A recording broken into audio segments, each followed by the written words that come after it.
Hello and welcome to Street Shaman Productions. In this video, we're going to go over mastering techniques and how to master your own track. I thought we'd start the video off by looking at some advice that active professionals in the industry are doing to master their own tracks. First, we have Steve Duda, creator of Serum, which is what he's most known for. But what you don't know about him is that he's actually worked for several DAW companies such as FL Studio, Avid, and has mixed and mastered many metal rock albums. The rule is don't let plugins go over 0 ever.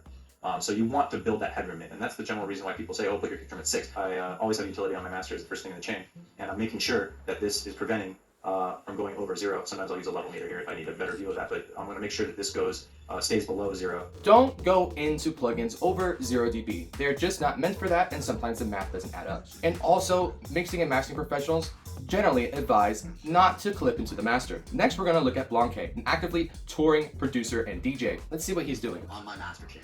Ooh, clip shifter. Shifter. Same with phase 1. Clipping is... He's clipping into his master. Yeah.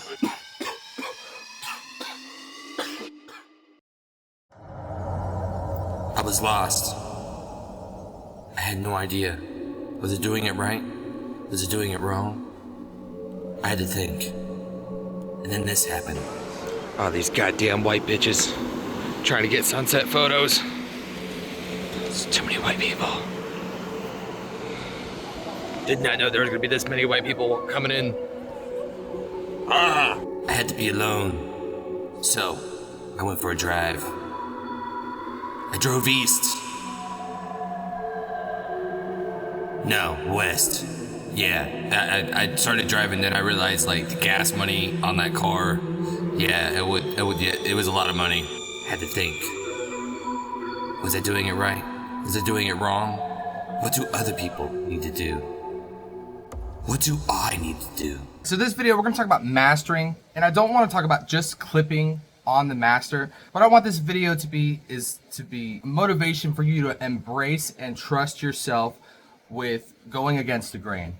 Now, if you go to Reddit right now and you talk about, hey, guys, how do I clip on the master? You're going to get a lot of dislikes and a lot of arguments on Reddit. A lot of those people are elitists and they'd rather stick to the tried and true methods. And that's just the nature of Reddit. Clipping on the master is a thing right now. I'm going to show you a couple reference tracks, and this is this type of sound that I'm going for. This is dubstep. At moments, it's going to be really aggressive and really loud, and that's the stuff that I am going for personally. By Scampa, I'm not going to be able to play the audio. I'm going to be able to mute it. All we're going to do is look at the metering on it.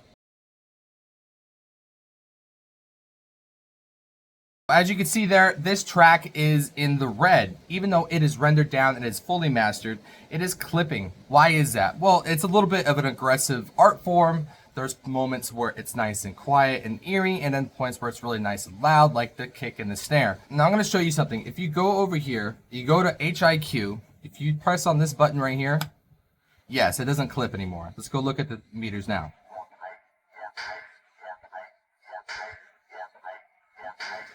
So it's not clipping in the red anymore. Why is that? Well, it's the way that Ableton interpolates the data that we have there. If you press the HiQ button, you're gonna be able to see the things that the render didn't allow you to do. Now, I feel like this proves that this track isn't really clipping, but why is it clipping? Ableton just interpolates the data a little bit differently if you press that HiQ button, which I enjoy using and taking an at-depth look at things. Let's go listen to the track that I made, and at moments, it clips just like the other one.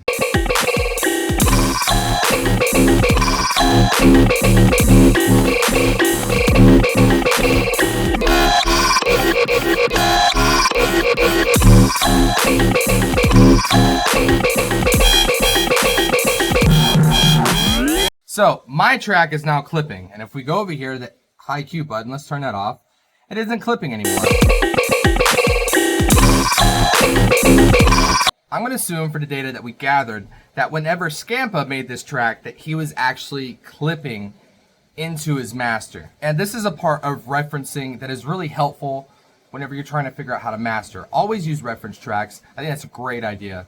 So as soon as we got these tracks here and we put the HiQ mode, yes, it's clipping. We see that this guy has intended clipping into it. That's what we're going to assume. Now we're going to go to the project, the song that I made, and we're going to listen to it thoroughly. I'm going to show you what this mastering chain is doing. Blanque, in the video that we saw earlier, if you actually look at the original video, what he does is he has two clippers. He doesn't really clip into his clipper. He just kind of raises the volume and he just mixes into it. And this is what I've done at the beginning of this project. At the beginning of this project, I put down this effects rack, which is a compressor and a saturator.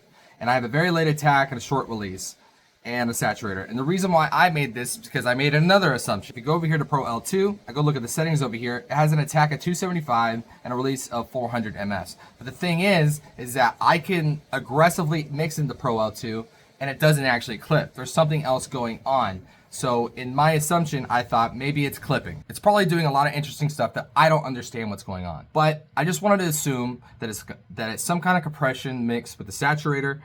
And that's what I tried to do here. I have an effects chain over here. I got a compressor and a saturator, and I put this onto my chain. It's got a dry wet over here, which I made, and it's got the compressor, super late attack, short release, and a saturator. So basically what it's doing is it's taking the initial transient of it, and then it's compressing after that. I'm gonna show you what's happening into this mix after we listen to this song.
Alright, thank you so much for listening to my song. So I'm going to show you the difference of what's happening to the mastering chain. So as I produced this song, I had this mastering chain put onto my master, and then I would adjust the volume and put it into the master.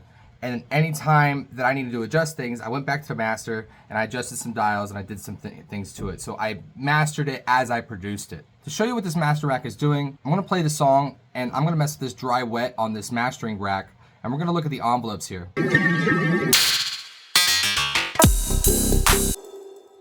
So as we have this mastering rack, what it's doing is that it's compressing late. So it's letting the transient play, but then it compresses after that transient. So we get a nice pointy little thing going on here. But also at the same time is it raises the floor volume.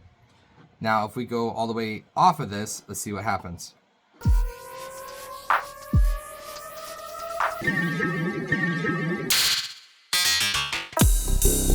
So you see how it's not as loud and the transients aren't really there. They are there, but they're not really as much as transients. So let's go ahead and put it at the setting that I had. And here's what I'm doing is I'm mixing that loudness along with them transients there, and I'm kind of just balancing it.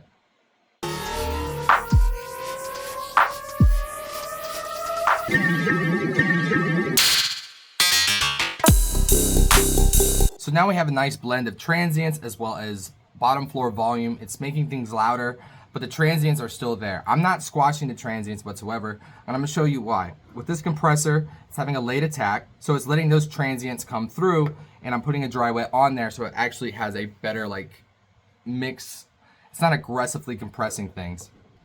And as I go into there, I'm putting a saturator on there, and I actually have the dry wet at like 47, and I have the drive a little bit up. And what I feel like this does is that it balances that nice transients that you want within a mix with the bottom floor loudness. And I think this really glues things together. Why do I want to clip this track? Well, if we looked at our reference, the music that I wanted to produce, the songs that I liked and I want to be comparable to my music was clipping. It's dubstep rhythm, and that stuff is supposed to be very fun. You're not supposed to think too much about it. It's about the sound design. At the same time, it's arrogant and fun, and don't worry about too many things. Like, this isn't a Justin Bieber album. It's supposed to be fun, in your face at moments, and nice and loud, and that is the sound that I'm going. If you want to clip into your master, that's up to you. But like I said earlier, this video is more about trusting yourself and experimenting with your own processes to get the master that you want. If there's loads of people out there saying, don't do something, don't worry about them. Don't worry about what everybody else is doing. For the beginning of the video, we saw Steve Duda, and he was talking about how he doesn't really clip into the master. He wants to make sure that everything is not clipping. And that's the difference between him and Blanque. Blanque just wanted to clip right into the master and not individualize each stem and try to mix it, because it's probably uninspiring for him to make a song and then get those stems out and do that. And I think that's the most important point, is that it's uninspiring for him. So whenever you're going through a Reddit post or you're trying to ask other musicians about things that they do, be open-minded about their methods and stuff and try to see their point, but also understand that you yourself are your own person. And I think we're gonna leave this video here with Steve Duda at the end of that video explaining how to be yourself. I think everyone has their own path, right? So you don't have to look to any one person and the way that they have success or define success. Don't try to imitate someone, because they already existed. Their music already existed. You don't have to try to. It's really a disservice to yourself to do that, to be in the shadow of even your biggest idols. Don't have to make music that sounds like theirs. Your music can sound different, and it's equally valid. And if you met this idol that was like your dream idol to meet, you're probably going to impress them more and excite them more if you have something to play for them that doesn't sound like their music than if you play something that sounds like an imitation of their music, right? So if you even wanted to impress that person, having your own path and your own voice is going to be better.